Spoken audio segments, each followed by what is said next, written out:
Sir, neat లాంటి ప్రతిష్టాత్మకమైన పరీక్షల పేపర్ లీకేజ్ అనేది దేశవ్యాప్తంగా సంచలనంగా మారింది. సో దీన్ని దృష్టిలో పెట్టుకుని ఈరోజు అనేక విద్యార్థి సంఘాలు దేశవ్యాప్తంగా విద్యా సంస్థల బంద్ పిలిపించారు. ఒక సీనియర్ ప్రొఫెసర్గా దీనిపై మీరేమంటారు? జై స్వరాజ్య వరల్డ్ టీవీకి స్వాగతం.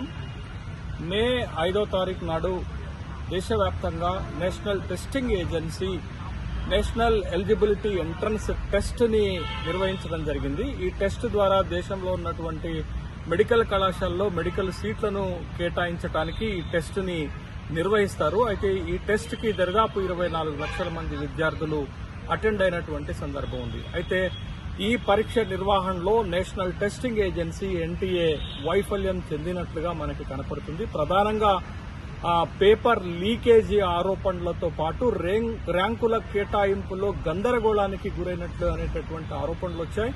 ఈ ఆరోపణల నేపథ్యంలో అటు తల్లిదండ్రులు, పిల్లలు ఆందోళన చెంది అటు ఢిల్లీ హైకోర్టుకి, సుప్రీంకోర్టుకు వెళ్లి నీట్ పరీక్షను రద్దు చేయాలి, నీట్ పరీక్షలో జరిగినటువంటి అవకతవకలపైన విచారణ చేయాలి అనేటటువంటి కేసులు వేసినటువంటి సందర్భంలో నీట్ పరీక్షలో జరిగినటువంటి అక్రమాలు దేశం ముందుకు వచ్చినటువంటి సందర్భాన్ని మనం చూసాం. అయితే ఇంత ప్రతిష్టాత్మకమైనటువంటి పరీక్ష ఒకటైతే, రెండోది వైద్య విద్యకు సంబంధించినటువంటి ఇట్లాంటి పరీక్షా పత్రాలు లీక్ అయితే ఎంత ప్రమాదకరమైనటువంటి విషయాన్ని గమనించాల్సినటువంటి ఎన్టీఏ చాలా పకడ్బందీగా పరీక్ష నిర్వహించాల్సినటువంటి సందర్భం ఉంది. అయితే ఇంత ప్రతిష్టాత్మకమైనటువంటి పరీక్షకు సంబంధించినటువంటి పరీక్షా పత్రాలు లీక్ అవ్వటం, ఆ ప్రశ్న పత్రాలను లక్షల రూపాయలకు విద్యార్థులకు అమ్మినటువంటి ఆరోపణలు, అరెస్టులు జరిగినటువంటి సందర్భాన్ని మనం చూసాం. ఇది ఒక ఎత్తు అయితే, మరొక ఎత్తు ఏంటి అని అంటే ర్యాంకుల కేటాయింపులో పరీక్షా కేంద్రాలలో పరీక్ష ఆలస్యమైందనేటటువంటి ఉద్దేశంతో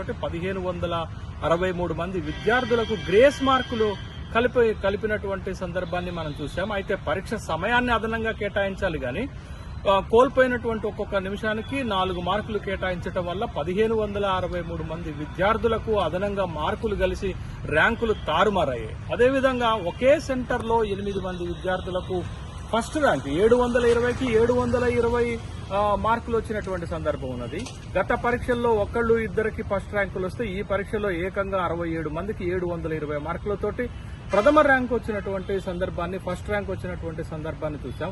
ఒకే సెంటర్లో 8 మంది విద్యార్థులు ఒకే సీరియల్ నంబర్లో ఉన్నటువంటి వాళ్లకు కూడా ఫస్ట్ ర్యాంక్ ఎట్లొస్తుంది అనేటటువంటి ఆరోపణలు వస్తున్నటువంటి నేపథ్యంలో మొత్తము ఈ పరీక్ష పైన నీళ్లు కమ్ముకున్నటువంటి సందర్భంలో విద్యార్థులు, తల్లిదండ్రులు, విద్యార్థి సంఘాలు ప్రభుత్వాన్ని డిమాండ్ చేస్తున్నాయి. నీట్ పరీక్షల్లో జరిగినటువంటి అవకతవకలు, ప్రశ్నాపత్రాల లీకు, ర్యాంకుల కేటాయింపుల్లో జరిగినటువంటి అవకతవకలు, వీటన్నిటిపైన సమగ్రమైనటువంటి విచారణ చేయాలి. ముఖ్యంగా నీట్ పరీక్షను రద్దు చేయాలనేటటువంటి డిమాండ్స్ వస్తున్నాయి. జూన్ 4వ తారీఖు నాడు కూడా దేశవ్యాప్తంగా విద్యార్థి సంఘాలు నీట్ పరీక్ష రద్దు చేయాలనేటటువంటి డిమాండ్ తోటి బంద్కు పిలిపించినటువంటి సందర్భాన్ని మనం చూసాం. అయితే ప్రభుత్వము దిద్దుబాటు చర్యల్లో భాగంగా నీట్ పరీక్ష వ్యవహారం పైన సిబిఐ ఎంక్వైరీని వేశారు. తర్వాత ఒక ఉన్నత స్థాయి హై లెవెల్ కమిటీని కూడా పరీక్షలు, వాటిలో సంస్కరణలు ఏంటి అనేటటువంటి దానికోసం 7 సభ్యులతోటి మాజీ ఇస్రో చైర్మన్ అయినటువంటి రాధాకృష్ణన్తోటి ఒక హై లెవెల్ కమిటీని కూడా వేయటం జరిగింది. దాంతో పాటు ఇట్లాంటి ప్రశ్న పత్రాలు లీక్ చేయటము, లేకపోతే పరీక్షల్లో మాల్ ప్రాక్టీస్ కి పాల్పడేటటువంటి వాళ్ళని కఠినంగా శిక్షించాలనేటటువంటి ఉద్దేశంతో public examinations prevention of mall practices means 2024 అనేటటువంటి ఒక చట్టాన్ని, బిల్లుని 2024 ఫిబ్రవరిలోనే పార్లమెంట్ లో పాస్ అయినప్పటికీ కూడా ఎన్నికల సందర్భంగా అది అమల్లోకి రాలేదు. ఇప్పుడు దాన్ని నోటిఫై చేశారు. ప్రభుత్వం ఈ దిద్దుబాటు చర్యలు చేపడుతున్నప్పటికీ కూడా విద్యార్థుల్లో నమ్మకాన్ని కల్పించలేకపోతున్నాం. ముఖ్యంగా వైద్య విద్యకు సంబంధించినటువంటి ఇట్లాంటి వాటిలో మాల్ ప్రాక్టీసెస్ జరిగిన, పేపర్ లీకేజ్ జరిగిన ఎంత ప్రమాదకరమైనటువంటి విషయమో ప్రభుత్వము ఆలోచించాల్సినటువంటి అవసరం ఉంది. ఎందుకనంటే ఇట్లాంటి మాల్ ప్రాక్టీస్ కి పాల్పడి ఇట్లాంటి అక్రమ మార్గాలలో సీట్లు సంపాదించి డాక్టర్లు అవుతున్నటువంటి విద్యార్థులు, patients dies at the hands of such as doctors అనేటటువంటిది ఒకటి వస్తుంది కదా. కాబట్టి ఇట్లాంటి విద్య నేర్చుకున్నటువంటి వాళ్ళ చేతుల్లో ప్రజల ప్రాణాలు పోతాయనేటటువంటి ఆందోళన వ్యక్తమవుతుంది. అదేవిధంగా నీట్ వ్యవహారం జరుగుతున్నటువంటి నేపథ్యంలోనే 9 లక్షల మంది పరీక్ష రాసినటువంటి నేషనల్ ఎలిజిబిలిటీ టెస్ట్ జూన్ 19 నాడు జరిగినటువంటి ప్రశ్నాపత్రం కూడా లీక్ అయింది. ఆ ఎగ్జామ్ ను కూడా ఎన్టీఏ నిర్వహించింది, దాన్ని రద్దు చేసుకున్నటువంటి సందర్భం ఉంది. అంటే దేశవ్యాప్తంగా గాని రాష్ట్రాల్లో గాని జరుగుతున్నటువంటి ఎంట్రన్స్ పరీక్షా పత్రాలు లీక్ అవుతున్నాయి. అదేవిధంగా అకాడమిక్ ప్రశ్నాపత్రాలు లీక్ అవుతున్నాయి. అదేవిధంగా రిక్రూట్మెంట్ టెస్టులు కూడా లీక్ అవుతున్నటువంటి సందర్భంలో ఇట్లాంటి లీకులు జరిగిన మాల్ ప్రాక్టీసెస్ జరిగిన ఎగ్జామ్ లో పిల్లలు, విద్యార్థులు, యువత, నిరుద్యోగులు ఆత్మస్థైర్యం దెబ్బతింటుంది. వాళ్ళ విలువైనటువంటి సమయాన్ని కోల్పోయేటటువంటి అవకాశం ఉంది. కొన్నిసార్లు విలువైనటువంటి ప్రాణాలు కూడా కోల్పోతాయి. గతంలో తెలంగాణలో జరిగినటువంటి ఇంటర్మీడియట్ బోర్డు పరీక్షల్లో అవకతవకలు జరిగితే 29 మంది విద్యార్థులు ప్రాణాలు కోల్పోయారు. అదేవిధంగా తెలంగాణ రాష్ట్రంలో కూడా గ్రూప్ 1 లాంటి అత్యుత్తమమైనటువంటి పరీక్షల్లో కూడా 2 సార్లు ప్రిలిమినరీ ఎగ్జామినేషన్ పేపర్ లీక్ అయినటువంటి ఆరోపణలు వచ్చినటువంటి సందర్భం ఉంది.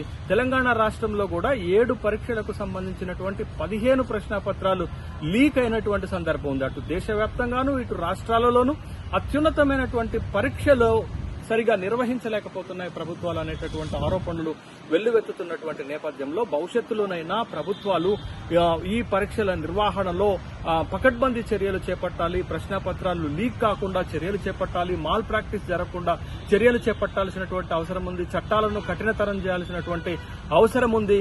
ప్రభుత్వం ఇంటర్వెన్షన్ తోటి ముఖ్యమైనటువంటి చర్యలు చేపట్టాల్సినటువంటి అవసరం ఉన్నది. అయితే ఇటీవల జరుగుతున్నటువంటి 18వ లోక్సభ మొదటి సమావేశాల్లో రాహుల్ గాంధీ డిమాండ్ చేశారు. నీట్ లాంటి పరీక్షను రద్దు చేయాల్సినటువంటి అవసరం ఉంది. నీట్ లాంటి పరీక్ష కేవలం ధనవంతుల పిల్లలకు మాత్రమే నిర్వహిస్తున్నారనేటటువంటి ఆరోపణలు వస్తుంటే మరొక పక్క తమిళనాడు ప్రభుత్వం కూడా ఒక తీర్మానం చేసింది శాసనసభలో. నీట్ పరీక్షను రద్దు చేయాలి. ఏ రాష్ట్రాలకు ఆ రాష్ట్రాలే వైద్య విద్యకు సంబంధించినటువంటి పరీక్ష నిర్వహించుకోవాలనేటటువంటి డిమాండ్స్ వస్తున్నాయి. ముఖ్యంగా నీట్ పరీక్ష ద్వారా సౌత్ ఇండియాకు నష్టం జరుగుతుందనేటటువంటి ఆరోపణలు వస్తున్నటువంటి నేపథ్యంలో రాహుల్ గాంధీ ప్రధానమంత్రి గారికి ఒక ఉత్తరం రాశారు. నీట్ పైన పార్లమెంట్ లో చర్చ జరగాలని.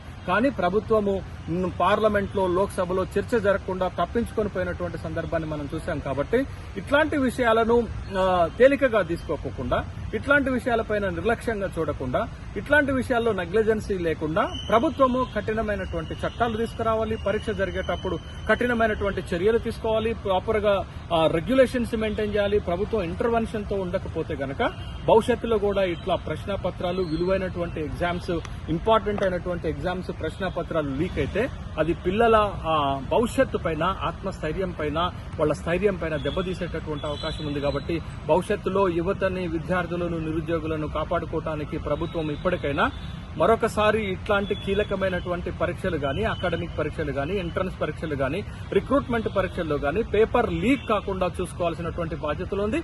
లీక్ చేస్తున్నటువంటి వాళ్ళని కఠినంగా శిక్షించాల్సినటువంటి బాధ్యత ఉంది. ఇప్పుడు తీసుకొచ్చినటువంటి చట్టం ప్రకారంగా 3 నుంచి 5 సంవత్సరాలు శిక్షతో పాటు 10 లక్షల రూపాయల జరిమానా, 10 సంవత్సరాల శిక్షతో పాటు ₹1,00,00,000 జరిమానా కూడా విధించేటటువంటి చట్టాలు చేస్తున్నారు. చట్టం చేయటం కాదు, చట్టాన్ని అమలు చేయాలి. పరీక్షలు పెట్టడం కాదు, పరీక్షలు పకడ్బందీగా పెట్టాలి. ఇట్లాంటి మాల్ ప్రాక్టీసెస్ కి, పేపర్ లీక్ పాల్పడుతున్నటువంటి వాళ్ళపైన తీవ్రమైనటువంటి చర్యలు తీసుకోకపోతే భవిష్యత్తులో ఎగ్జామ్ సిస్టమ్ పైన నమ్మకం కోల్పోతాం. విలువైనటువంటి యువతని కాపాడుకోలేనటువంటి వాళ్ళు అవుతాం. కాబట్టి ప్రభుత్వమే దీనికి బాధ్యత వహించి భవిష్యత్తులో ఇలాంటి సంఘటనలు పునరావృతం కాకుండా చర్యలు తీసుకోవాలని డిమాండ్ చేస్తున్నాం.